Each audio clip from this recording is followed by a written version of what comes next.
Hello, and welcome to the Environment and Energy Leader webinar titled Making GHG Reductions a Reality, the Importance of Effective Benchmarking, Accurate Measurement, and Irrefutable Quality, sponsored by Montrose Environmental. My name is Jessica Hunt, and I'm the Director of Events for E&E Leader. Before I hand the presentation over to our speakers today, I do want to go over a few housekeeping items with attendees. First and foremost, I do apologize for not being on camera today. I'm having a few technical issues with my webcam. All attendees have the ability to communicate with each other via the chat widget that is open on your screen. If you have any technical issues during today's event, please follow the troubleshooting tips located in the help widget at the bottom of your console. If for some reason you are still having issues after performing those steps, feel free to send a message to me via the Q&A widget, which is also open on your screen. We will do our best to get to audience questions by the end of today's event. But for some reason, if we are running short on time, don't worry. Attendees do have the ability to continue to submit questions on demand as well as via the survey, which will pop up on your screen at the conclusion of the event. Well, I think everybody has heard enough from me this afternoon or this morning or this evening from wherever you are joining us. At this point, I'm going to turn the presentation over to Mark Hall from Montrose Environmental, and I will be back to close up the event. Mark, thank you, and thank you to the rest of the team for being here today. At this point, the mic. Thanks, Jessica, and thanks very much to Environment and Energy Leader for hosting the webinar today. As Jessica mentioned, my name is Mark Hall, Senior Vice President of Advisory Services for Montrose Environmental. I'm pleased to be the moderator today and excited about the next hour's discussion. As companies make plans to reduce greenhouse gas emissions, they're often faced with an incomplete picture of their own emissions. Data may not be readily available and in one location. It may be based on uncertain estimates, and even where measurements exist, the quality of these may be suspect or unknown. But stakeholders increasingly expect that GHG emissions company reports are an accurate representation of reality. As an example, data reported to agencies is often based on emissions factors, which serve the original purpose of regulators to generate a high-level view of where greenhouse gas emissions are coming from and collecting it at a reasonable cost to the regulated community. But at an individual company level, the data may not be inaccurate or granular enough to serve new needs, such as developing a reduction program or reporting to stakeholders. Proposed SEC rules may bring these concerns into sharp focus for public companies and fund managers, and some international greenhouse gas frameworks are already requiring companies to adopt rigorous measurement and data management programs.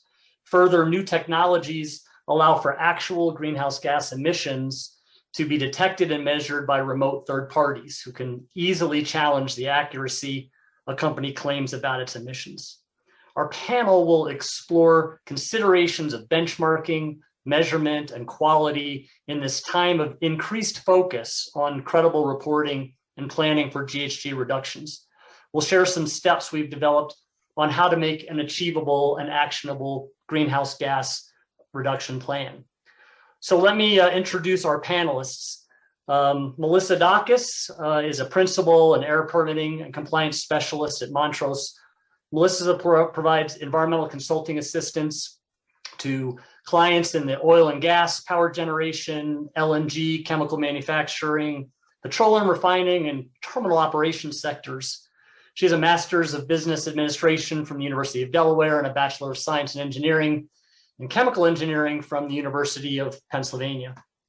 Austin Heitman is Director of Emerging Technology for Montrose, managing research and development projects and expertise in the installation, integration, and commissioning of ambient, indoor, and source continuous emission monitoring systems. He's actively involved with development of low-cost ambient sensors and the design of community-based monitoring programs.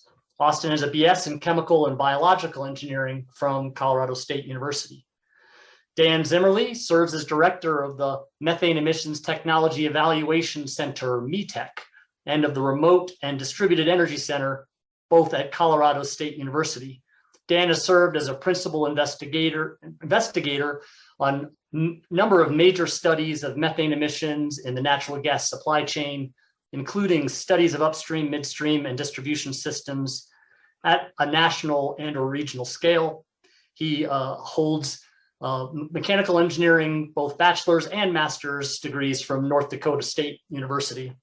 And Jing Zhang is the head of climate research of the Value Reporting Foundation, soon to be the IFRS, and is responsible for defining and executing their climate research strategy.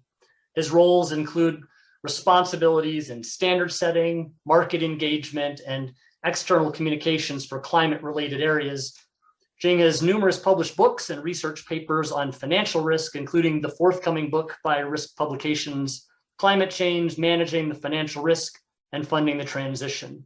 Jing has a PhD from the Wharton School at the University of Pennsylvania and a master's degree from Tulane University. Thanks everybody for sharing your expertise with us today. I'm going to turn to Jing first. Jing, you're the head of climate research for the Value Reporting Foundation, and part of your role is standard setting. Can you introduce the Value Foundation and speak to how expectations related to the accuracy of GHG disclosure has evolved over the last few years? Sure. Thank you, Mark. And thanks for having me joining this wonderful webinar. Before I get started, just the usual disclaimer. What I'm about to say today represent my view, may or may not necessarily represent the views of the Value Reporting Foundation, IFRS, or ISSB for that matter. So with that aside, let me just give you a quick tour how we end up in today's in terms of the sustainability disclosure, and specifically around the disclosure requirement on GHG. So many of you may know that before the Value Reporting Foundation, there were a number of volunteer disclosure sort of entities in terms of setting standards.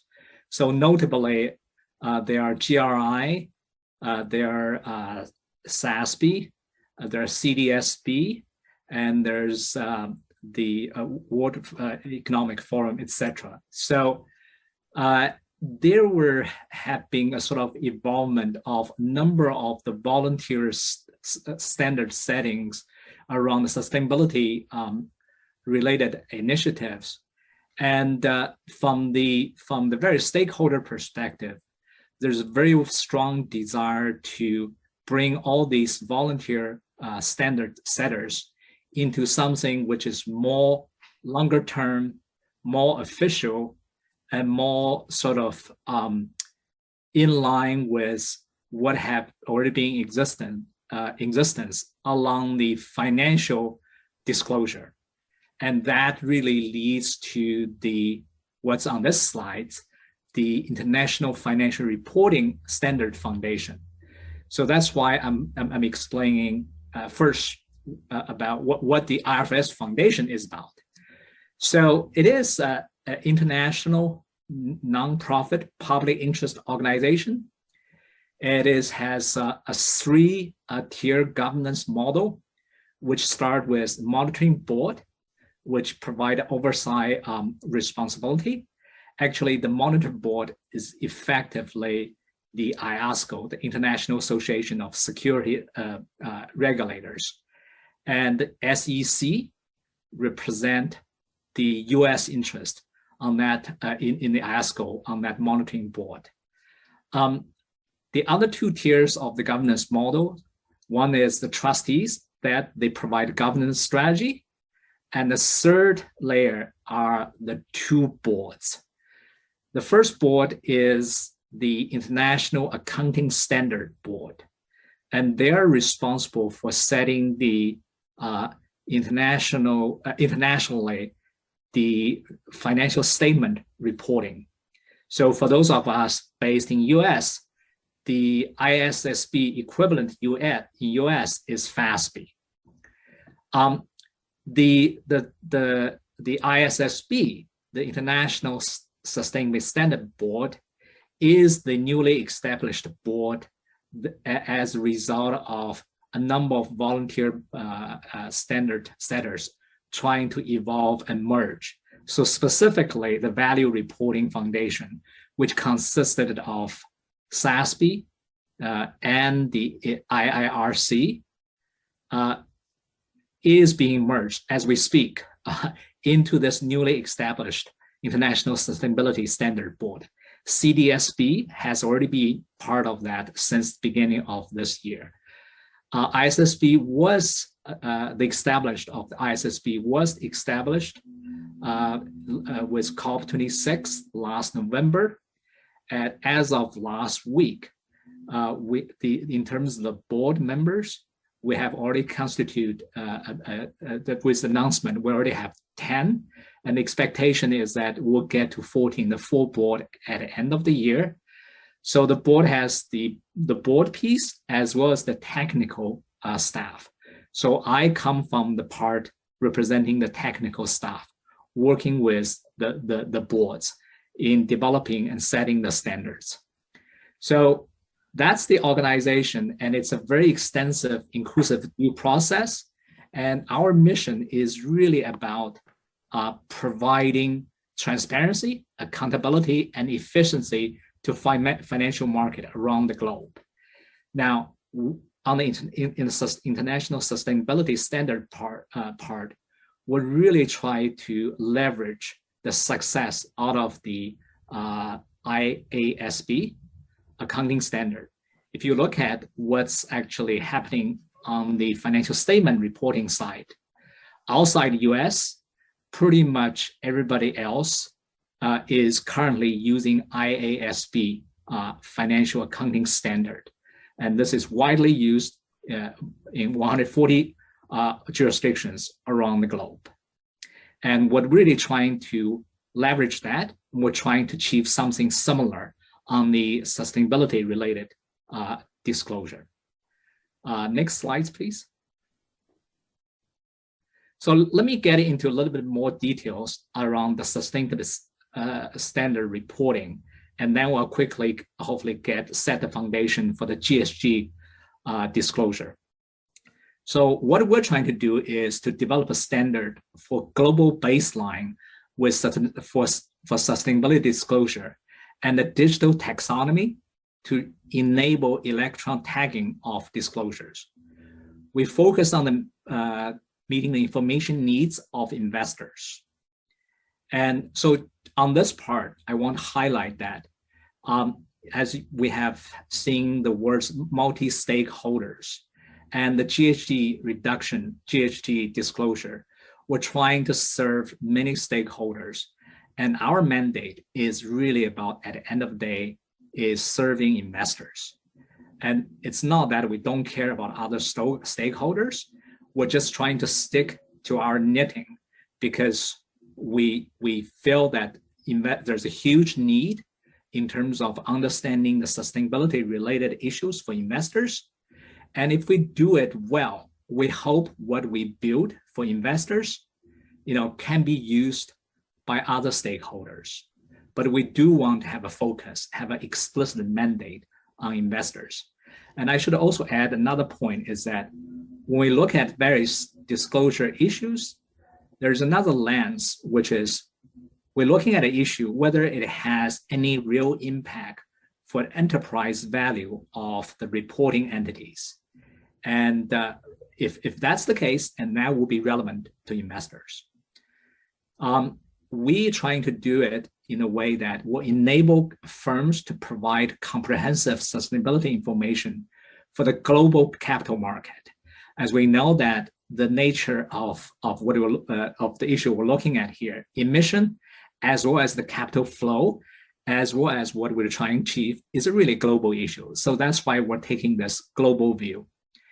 Another approach we're taking is that what is the so-called building block. What this means is that there's a number of aspects. One is around the stakeholder perspective. As we mentioned that we're trying to meet the needs of investors, And hopefully other stakeholders can take what we build at a starting point as a baseline.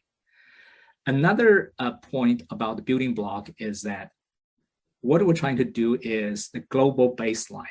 We hope that all the jurisdictions will take upon what we have built as a starting point, as the baseline, and add on top of what we do. So that's another aspect of building block. And the GHG protocol, the GHG disclosure is very much an important part of the sustainability related disclosure. And hopefully in the next 30 plus minutes discussion, I'll be happy to share some of the relevant details around the GHG emission disclosure. Okay, great. Thanks, Jing, for that introduction and for setting the stage for that. Very, very helpful. Melissa, why don't you tell us a little bit about Montrose and describe from your perspective kind of how the new emphasis on data quality in reporting by your clients is changing and evolving. Thanks, Mark, and thanks. It's a privilege to be part of this panel today. So just to introduce Montrose Environmental, we're a publicly traded environmental consulting and services firm. We support both government and corporate organizations with a diverse arrangement of services. Located or headquartered in Little Rock, Arkansas, we are about 2,700 employees strong, present in 70 plus offices, both in the US, Canada, and Australia. Important to note though that geographical area just doesn't limit our support. We are actually supporting clients in their sustainability needs worldwide as well. Montrose services really can be grouped into three main categories. In this case, our measurement and analysis teams, which includes a range of field monitoring and measurement applications, including stack testing, LDAR and OGI, ambient air monitoring, fence line monitoring, and laboratory services. In addition to that, we have a team in the planning assessment areas that includes professionals who support clients in the areas of planning and ecosystem, occupational health and safety, industrial hygiene, and multimedia regulatory compliance and permitting. And then finally, in the final spoke of our wheel of continuum here is our remediation and reuse services, which is in the areas of soil and groundwater remediation, biogas solution development and implementation, as well as water treatment. As you can see, we serve clients in all of these various areas across their environmental needs, but we've really seen kind of an uptick in the market and the needs of our clients to go beyond the regulatory requirements that many of these areas focus on. So, and specifically in the measurement and analysis areas where that involves a lot of monitoring, direct measurement, and quantification. Clients are asking specifically to go beyond what is required to get more of that accurate and transparent data, specific in the areas of greenhouse gas and methane emissions. As we'll talk about in some of these disclosures, as Jing just kind of mentioned, a lot of these programs are asking companies to disclose and to report on additional information. And when the quantification of emissions is based primarily on emission factors, which is a kind of a standard value that may or may not be accurate to your operations, it's also hard to show, transparency in your operations when it's based on these static numbers. So having more detailed monitoring and measurement in these areas to be able to understand what source-based emissions are, and also what are the I should say not only the sources individual as a unit, but what are some of the additional sources that maybe haven't been captured in other reporting programs. But that's been a real need of our clients to kind of again go beyond what we see as the regulatory compliance phase of greenhouse gas measurement, monitoring, and disclosure, but really into this voluntary to get better and accurate data. That's great. Thanks, Melissa. Dan, thanks for joining the conversation today. We're sort of gonna turn our attention a little bit to an example, right? Sort of the oil and gas industry, where a lot of these voluntary programs are certainly further along than perhaps in other industry sectors. Maybe you could start by telling us a little bit about the methane emissions program at CSU and what were the stakeholders, what are the stakeholder needs that your program and you are trying to address there at CSU? Great, thanks. Thanks for having me today. And next slide. So talk a little bit about the Methane Emissions Technology Evaluation Center. So my research group has 8 staff members in it, 5 research scientists, and we do quite a bit of work in, of course, methane emissions, but also in some other aspects of greenhouse gas emissions as well. So next slide. So we've been working in really 3 areas. We've been at it for about 10 or 11 years now. The first one is we run a test center at CSU that's quite famous at this point. There's a lot of people have tested there.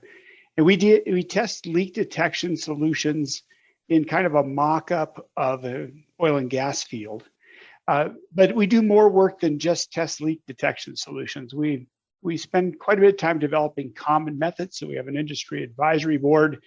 They fund some work on sort of general experiments, general methods that are of use to all of them.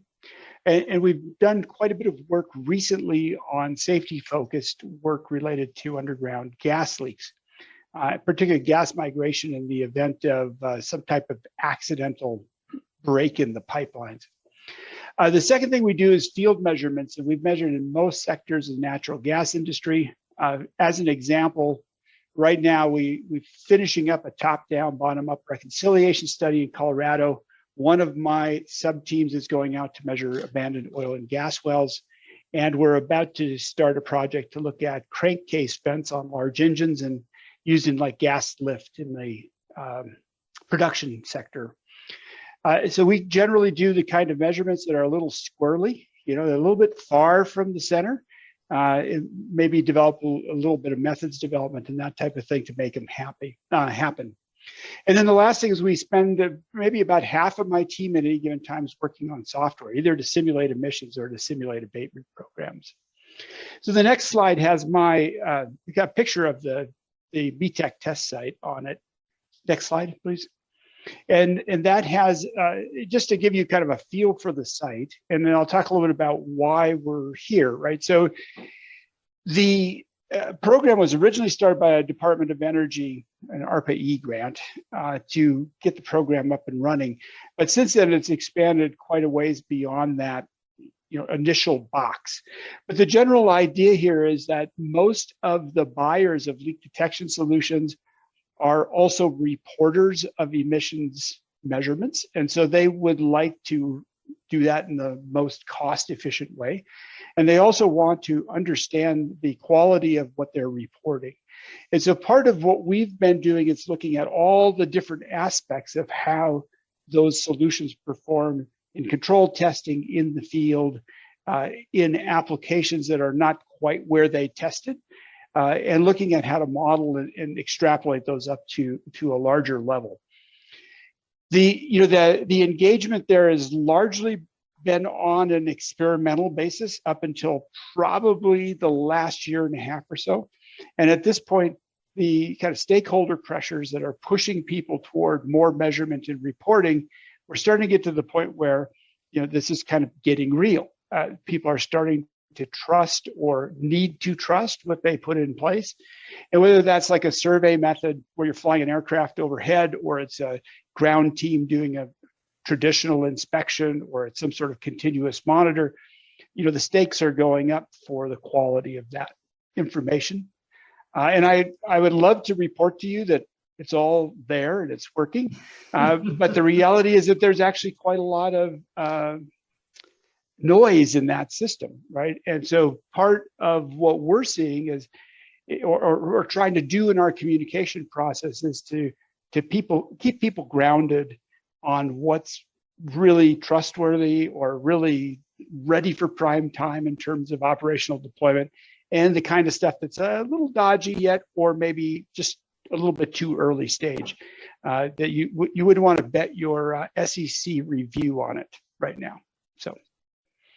Fascinating. That's great. Thanks for the intro and the initial comments, Dan. Austin, we're going to turn to you. It's sort of very interesting to me, kind of what Dan is describing, and not surprising probably that Colorado, having METEC in its backyard, has been an early adopter, right, of the sort of a regulatory approach and trying to apply monitoring in a regulatory context with Reg 7.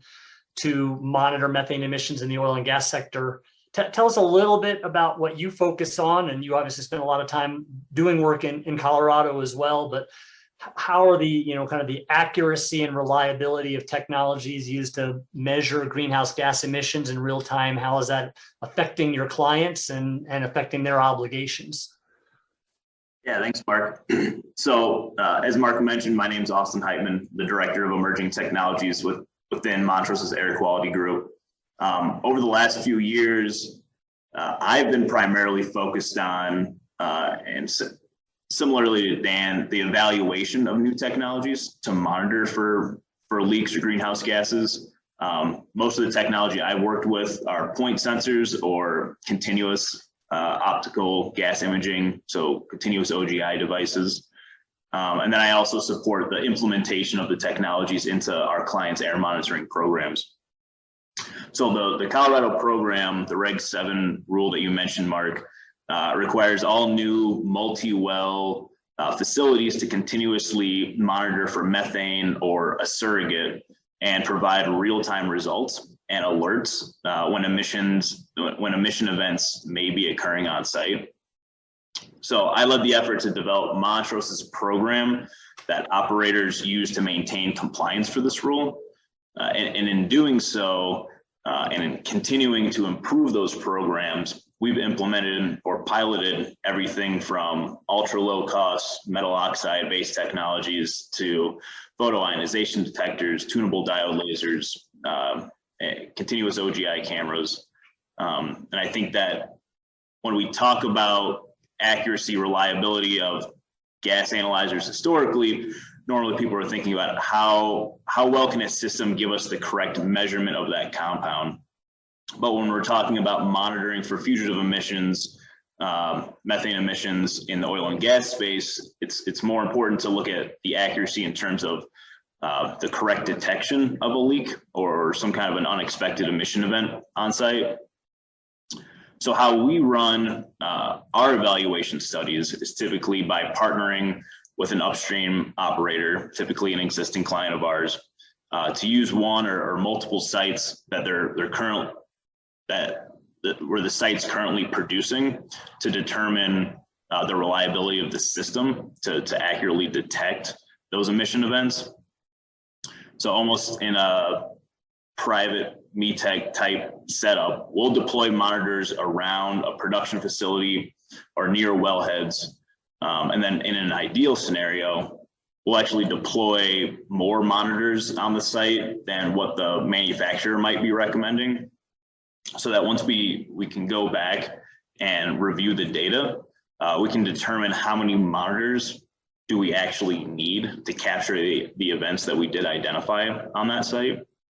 So we deploy all of this monitoring equipment around the site, and then either once a week or maybe every other week, either Montrose or the operator will conduct a formal Method 21 or OGI inspection of the site to review if there were any leaks that the system should have captured. And then we can go back and compare the alerts the monitors did trigger to the actual leaks that were identified during those inspections. And then this data also allows us to refine the criteria that's being used to identify an event that's occurring on site to improve its reliability. And then for other operators, we'll actually run simulated leaks on site by attaching a flow controller to the outlet of a gas bottle that we bring on site. So this helps us to evaluate under what conditions can certain leaks be identified by this technology. So in short, we've learned that there are technologies out there that do a good job of detecting these events. As Dan mentioned, some of them are more reliable and accurate than others. But when it comes to the actual quantification, which we haven't really spoke much about yet, the quantification of these events still has a ways to go before we can rely on that. So hopefully we get into that in a little bit. Yeah, we will definitely come back to quantification. So we're gonna zoom out from the ground level, kind of back back a little bit higher, and come back to you, Jing. You know, there's whether it's for kind of a voluntary purpose or perhaps under a new regulatory construct like SEC is proposing. There's growing alignment around the use of like SASB frameworks for climate and sustainability information. We just heard, Dan and Austin both talk about, the use of emerging and new technologies to both detect, and we'll spend some more time talking about quantification. But before we get into the granular detail, do the frameworks that people are aligning around, do they really address the quality of greenhouse gas data directly, or just an expectation that you kind of gather it and report how you got it? It's a great question. If we can bring up the two slides I have there. So to Mark, to address your question, maybe I'll provide a little more context, and then really I'll try to zoom in to what you're trying to get to. So whether you're looking at SEC proposed climate rule or the ISSB, that's what we put out, the climate exposure draft. And for that matter, there's a European effort that's currently ongoing that they have put out something similar to this SEC rule or the SSB climate exposure draft. Everybody is trying to get to basically trying to help their stakeholders to understand the climate-related risk and opportunities. And that's the overarching objective. Now, SEC is trying to serve investors, and so does ISSB, and the European EFRAG is trying to serve multiple stakeholders.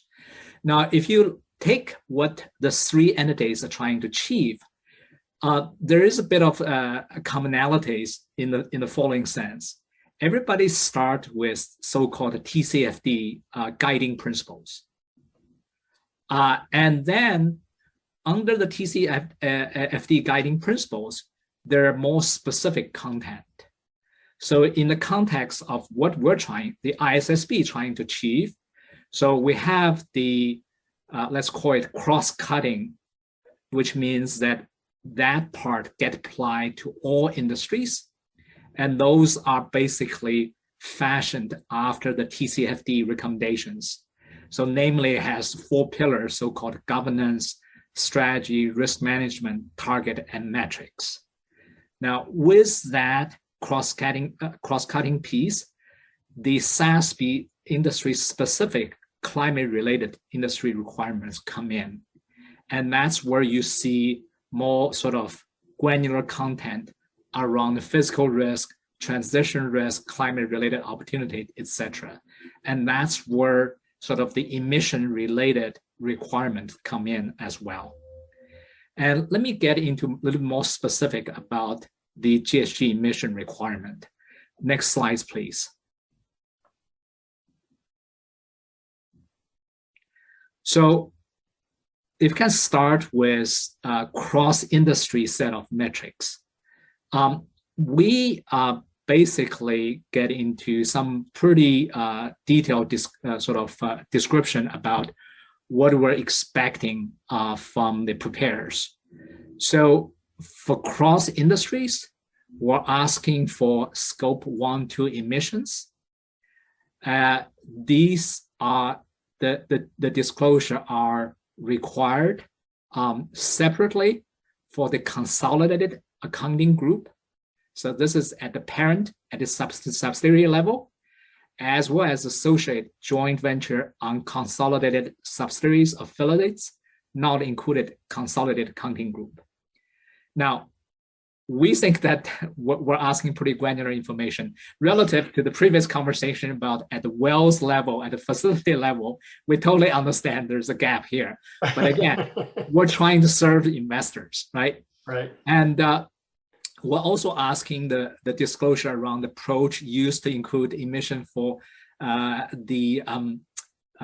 you actually do it, and how you actually attribute the emissions. and why you're making these decisions. In these disclosures, we are heavily relying on GHG protocol.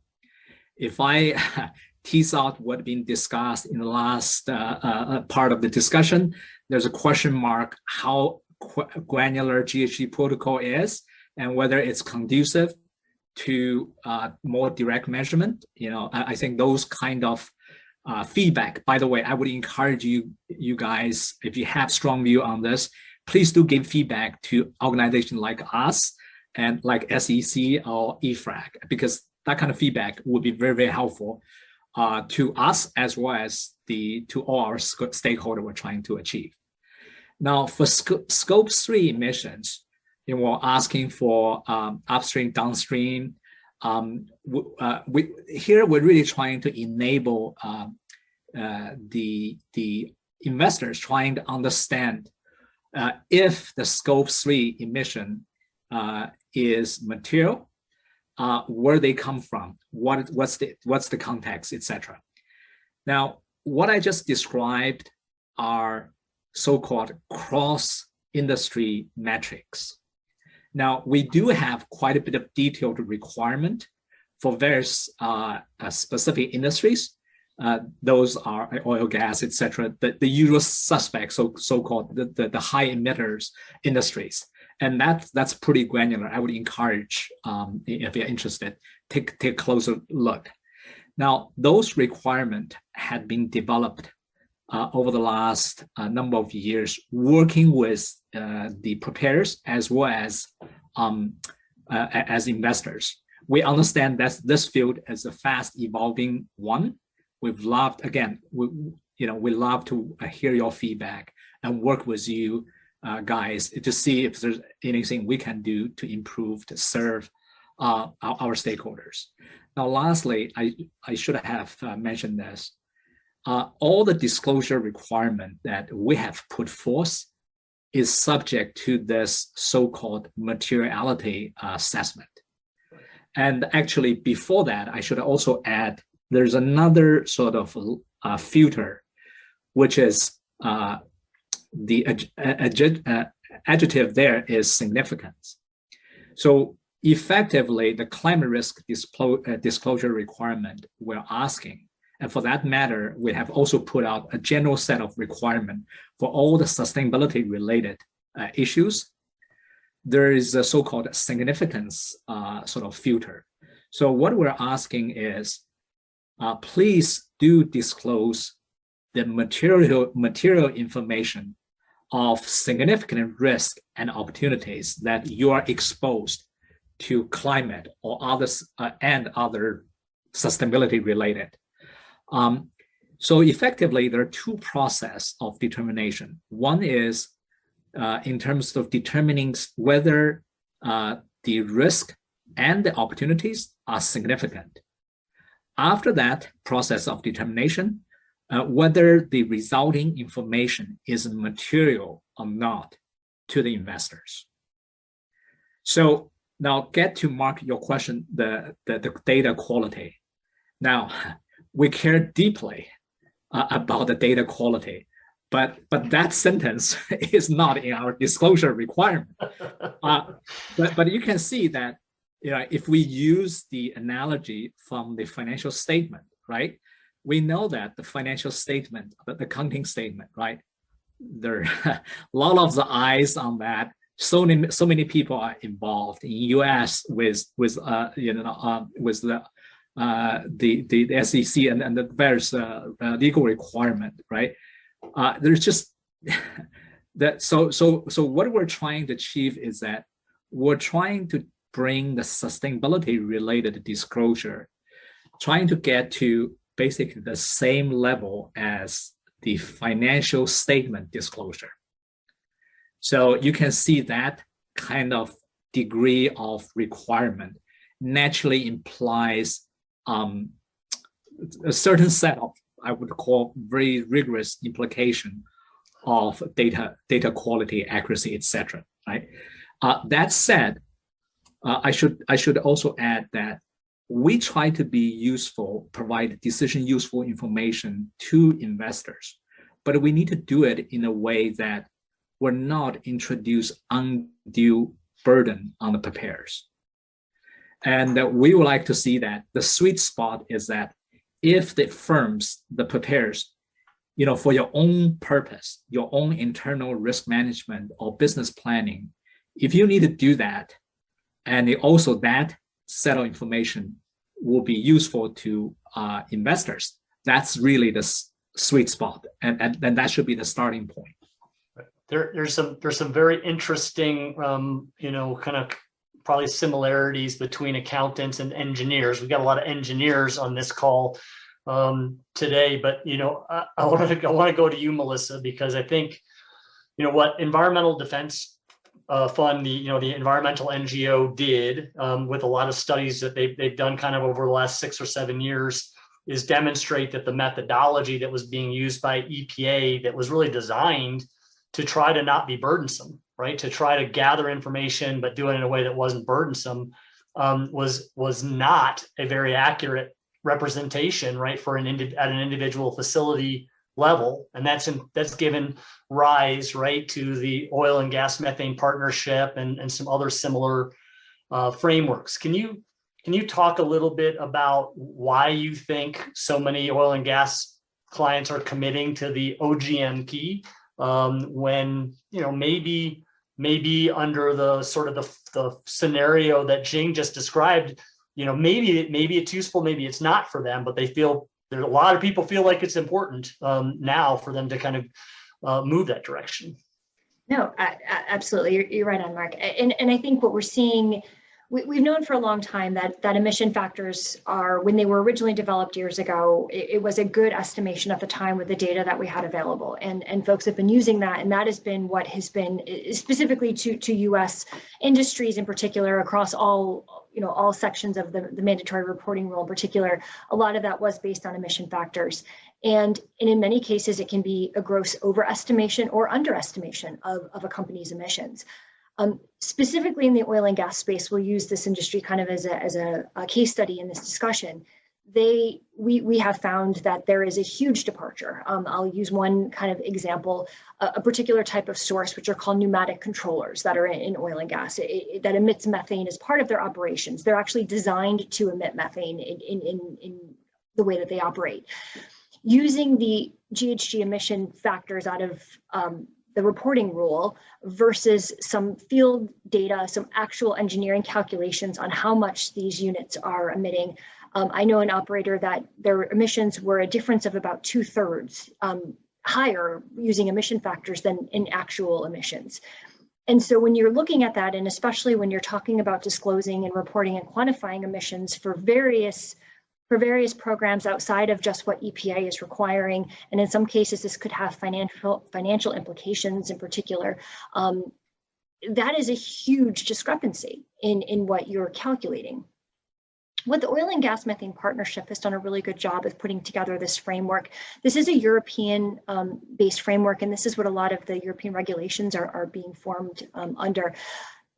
Europe did not have as mature of a program initially with GHG reporting, and so there was a lot of disconnect even with the use of emission factors in various other areas of the world. But they've developed this framework in particular, which has a focus on transparent methane emissions. They're driving towards this source-based emission quantification.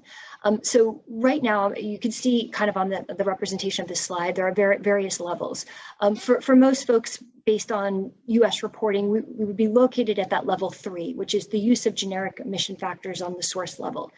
Now, I'd be remiss to say that even using a generic emission factor still may produce a high quality of data, because there is a lot of inputs that go into that. So for example, the amount of fuel an engine uses. So there is a level of measurement. I don't want to misconstrue the fact that there isn't some level of actual source-based measurement happening in order to develop those calcs. But in a lot of cases, again, they're just not a true, not very accurate for what might be happening in the field based on different field conditions, et cetera. So what OGMP is driving operators to do is to set up campaigns in order to do a emission source level determination of emissions across all of your different assets and types of sources. It also has a materiality component to this. So the idea is to look at, the top 95% of what is causing your emissions. And in this case, so it's really trying to target what is causing your emissions or where they're being produced from. But the other piece of that's really important to note is although this doesn't have a specific target that you must meet, you do have to define targets with this and show how you plan to achieve those. And there's a motto I've heard is that you can't reduce what you don't measure. So in a sense of not having an understanding of where you're generating these emissions and being able to put your reduction programs in place, or even being able to offset, if you don't have a good idea of what that baseline is and what that inventory is, it's going to be really hard to be chasing a target that doesn't move when you're using just being emission factor based on your inventory. So we've seen, this seems to be a really great program that many oil and gas operators have been adopting because it's providing them with a framework to understand, to be able to produce more transparent and accurate inventories of their emissions. It's also going to help drive some of those reduction campaigns that they want to initiate to achieve those targets, those short and long-term targets. And the final piece where I think this differentiates from others is there's this level 5 component, which is the reconciliation of all of this information. So if you're doing a measurement, for example, if we're looking at how much methane an engine emits while it's operating, a lot of this is a snapshot in time. You're testing over a couple hour period. However, we might find that emissions do change over time, or you might, at an oil and gas site in particular, have a leaking component that starts. With the level 5, it's kind of that reconciliation to verify what you are actually reporting is in fact what you are emitting. So this is the implementation of a fixed base monitor, similar to what Austin was speaking about, or satellite-based detection and quantification technologies, fixed wing aircraft. So once you've gotten to that granular level of understanding how much you're emitting at your various sources, they're asking to then go that one step further to say, okay, now kind of proof is in the pudding. Are you in fact maintaining those reported levels that you have? And this has been a real great framework. It is technology agnostic, which I think is wonderful for operators to be able to build programs that are best suited for their own operations. And depending upon where they're located, whether it be, for example, in the state of Colorado that has very prescriptive regulations that are encouraging operators to use certain technologies and certain things, they can take credit for those programs that they've already had to put in place, in other areas. But it's proving and providing that framework, specifically in the oil and gas space, to be able to produce these inventories that can have that accurate and transparency stamp that many of these other programs and reporting disclosures are really looking for in this case. So I think that's why we're seeing a lot of movement in this direction, in particular, on building the programs for inventories. Great, Melissa, thank you. Dan, Melissa talked a little bit about OGMP levels of monitoring and the sort of the level 4 and the level 5. Obviously, you guys have had an up close look at a lot of the different technologies that can be used to detect emissions. Is there, and you're involved in some of the big technology showcases every year that kind of, highlight the new emerging technologies that are out there that might be able to be used. Possibly those that might be cheaper, might be a little more efficient to deploy. But should we continue to be focused on new technology, or should we be focused on effective deployment of the technology and figuring out how to better use that technology and manage the data coming out of it to inform action? So I have a little bit of a different take on where we are with emission factors today. So let's take a little detour and then we'll come back to your question. So if you look at the way the emission factors based reporting programs were set up, they make two fundamental assumptions. One is that the things you don't know about are like component leaks that you need to go measure. And the other assumption they make is that your normal process emissions like combustion exhaust, flares operating, dehydrators, and so on, that all of those, at least from the oil and gas industry, all those are kind of operating nominally, and you can calculate their emissions. What we've found when we've gone out and measured over the last couple of years is that's not true. Okay, those process emissions are the abnormal conditions of those process emissions are accounting for the vast majority of emissions and almost all the large emitters. And so I think that all of the measurement technology interest is really around finding those items. Okay, and so this produces a bit of an issue for companies because a lot of times what they're trying to do is put these measurements together with their inventory program. And then the idea is that they're going to measure and fix and they're going to reduce their inventory. But the reality is that the stuff ain't in their inventory because it wasn't there in the first place.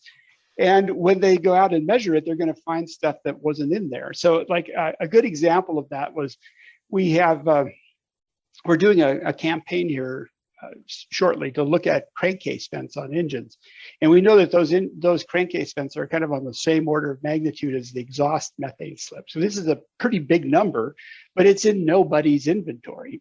So once you find it and you need to do something about it, the problem is you're not reducing your emissions that you reported, you're reducing your emissions, but you hadn't reported it, okay? So there's a little bit of this problem right now as people continue to discover that they painted their house, but they missed a few boards. And so they're like going out and continuing to go patch up the paint job on their house. So I think, so that's part of what's going on. So now this has gotten to the point where, and I suspect Austin will talk about this in depth, so I won't go into too much detail, but one of the first things you want to do with an emissions monitor program is to find the process upset conditions that you weren't finding before and you weren't accounting for. Okay, so if you have a stuck dump valve or a tank is open, or to go back to the pneumatics that Melissa mentioned, we did a study on the midstream sector and we measured 45 intermittent controllers for 3 days. And out of the 45, 60% of them were malfunctioning at some point. So they had emissions that they weren't supposed to have, 60% of them, right? So these are like class problems that people haven't discovered.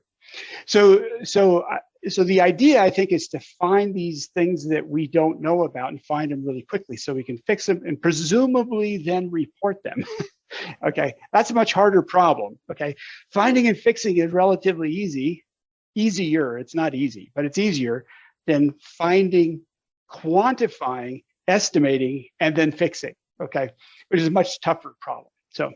So I think where we are right now on the leak detection technologies is that I'm actually going to get to your question. So on the leak detection technologies is that everybody really focused on the sensor. Everybody likes the toys, right? So they like what the sensors were and they like their deployment method, particularly if it's drones and they can fly around and stuff. But most folks kind of, omitted the little problem of analytics in the back end, which is like super expensive and hard to do. And so what you've got is better and better sensor systems with a couple of, let's say we're learning how to do the deployments better, and the analytics are way behind and are still struggling to catch up. And so as a result, when we go test leak detection solutions today, for example, it's not unusual to see quantification reports that are off by a factor of 10 or 20, and even mean quantification reports that are off by a factor of 5. Okay, either they're 20% of what they should be or they're 500% of what they should be.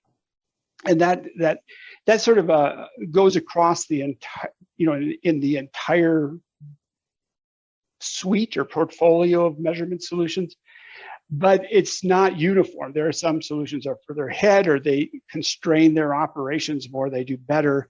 There's some that are writing checks that their tech can't cache. They're going out in many places that are doing poorly, right? And so I think the real struggle or the real challenge right now is not, more sensor types or more deployment types. I think that's kind of like, it's almost like a Chinese menu. We've done just about every sensor and just about every deployment at this point. We don't have to fill in any more squares. So the real challenge is around the analytics. So once you get that sensor measurement, what do you do with it so that the information is actionable? Yeah, no, it's an interesting question. Let me go to you, Austin. We're starting to run out of time, and I want to get to a couple of audience questions, but I have to be able to swing back to Jing too. But let me ask you on the quantification side, right? So everybody wants to be able to, kind of find a better way of quantifying emissions using technology, right? Because if you can you can fly over something and get the number and report it, that's awesome, right? That a lot less effort and all that. Where are we in terms of the ability to use these technologies to do that kind of quantification? You're on mute, Austin. I knew that was going to happen. Good question. So there's a lot of technologies out there like satellites, aircrafts, drones, sensors that provide some kind of an estimated quantification. I think I'm supporting what Dan was saying. I think the strong suit of these technologies is to identify whether an event is occurring or not. These technologies have shown that they're capable of doing that. In the pilot studies that we've done, we've confirmed that they're relatively reliable and accurate in identifying there's an event occurring. But when it comes to quantification of emission rates, when you can expect 40+% error in some of these methods, as Dan just mentioned, they've seen quantification being off by a factor of 10 or greater. We've ran pilots where we've co-located point sensors, and they're able to correctly identify that the emission event was occurring, but they had quantified mass emission rate differences between them of 50%. So again, when this rate is being reported, the rate that's being reported has the potential to have financial consequences, as some folks on the panel have mentioned earlier. That error is significant. I like to use the analogy, if I knew that the device that measured the gas that I'm pumping into my car had the potential to overestimate the actual amount of gas that was being pumped by 50%, I would go and get gas somewhere else. So the tools are great for identifying the leaks. Typically what we do when we manage a program, we rely on these methods, and these different methods can support each other in identifying with a high level of confidence that there is an emission event occurring. And then we can kind of bin the relative size of these emission events so that our clients can more efficiently deploy their resources to go and take care of these problems. But we actually have a separate kind of handheld technology that we typically use to go out and quantify these emission rates. So we're going out to the site, if someone's going out to the site anyways, to repair and confirm these emissions are occurring. So when they're out there, we're going to use some other type of more reliable method to actually quantify the emissions. Yeah. So Jing, I'm going to come back to you because we've got just a couple minutes left, but you used the terms material and significant, kind of in terms of what your goals are in terms of getting people to report. So succinctly, if you could, having had this discussion and kind of understand some of the uncertainties associated with some of the different approaches that are being used, does that give you pause, right, or give you any concern if you think about the people, the stakeholders that you guys are trying to serve, which is investors? Do you think they understand the degree to which the numbers that are being reported could diverge from what's actually happening, and should they be concerned about that? So I if I can, on behalf of the investors, I want to thank you guys for the wonderful work that you guys are doing. Actually, what you guys are doing are just incredibly important for many stakeholders. And let me just, from the investor perspective, now, why they care about the emission numbers. The first part is that they're trying to use that as a proxy in terms of understanding how these companies are exposed to transition risk. Now, if the companies emit a lot of GHG gas, and that's a strong indication, I'm obviously oversimplifying the picture here. Now, that's the starting point. Now, if it turns out so this is the first layer of the transition risk. So how much they're exposed to it. Now, if it turns out that what they reported a number is very, very different from the actual emission number, that's another layer of the risk, which is the liability risk for the investors when they invest in these companies. So you can see that that's why getting the accuracy, getting the reliability is incredibly, incredibly important to the investors, right? Another point is, and again, I mean, this point has been raised by a number of folks on this call. It's about the exposure. It's about what these companies are doing about it. So if you don't have a great starting point in terms of what's your true emission and where the emission come from, all bets are off when we talk about reduction of the emission, right? And this is not about reducing activities or inventories. It is really truly about reducing emissions, and which seems to be more often than not out of the outliers. So I think to summarize, what you guys are doing are incredibly important to investors. Obviously, the implication is beyond the investors, and I'm very grateful you had me on the call today.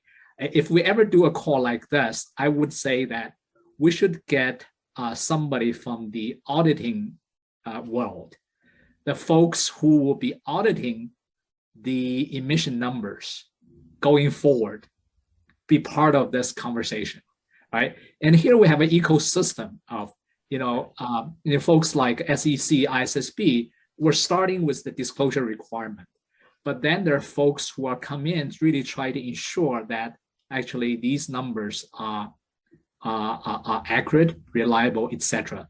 And those folks play an incredibly important role in this overall picture of ensuring the reliability and accuracy. Well, that's it's a great idea for the next webinar, and maybe you'll moderate it, Jing, for us. But we're gonna have to leave it there. We didn't get to audience questions, and I apologize for that. But it was a fascinating discussion from my perspective. I'm so glad that everybody was able to join us today. Thank you so much to all of the panelists today for joining and sharing with us your insights and your knowledge. I want to thank Environment and Energy Leader again for the opportunity to kind of put this together, and just want to thank everybody very much for your participation. Have a great day, and I'll send it.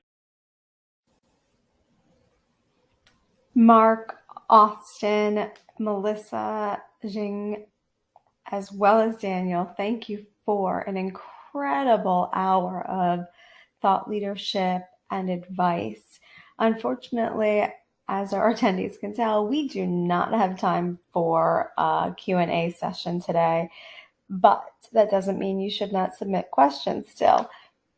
At the conclusion of the event, I will be providing a survey that will pop up on your screen for you to fill out. If you have additional questions for the panel, please feel free to submit them, and the questions will go over to their team as soon as possible.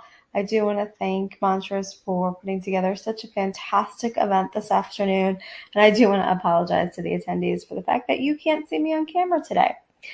But at this point, we are going to conclude today's webinar, and I hope everybody has a wonderful rest of the day.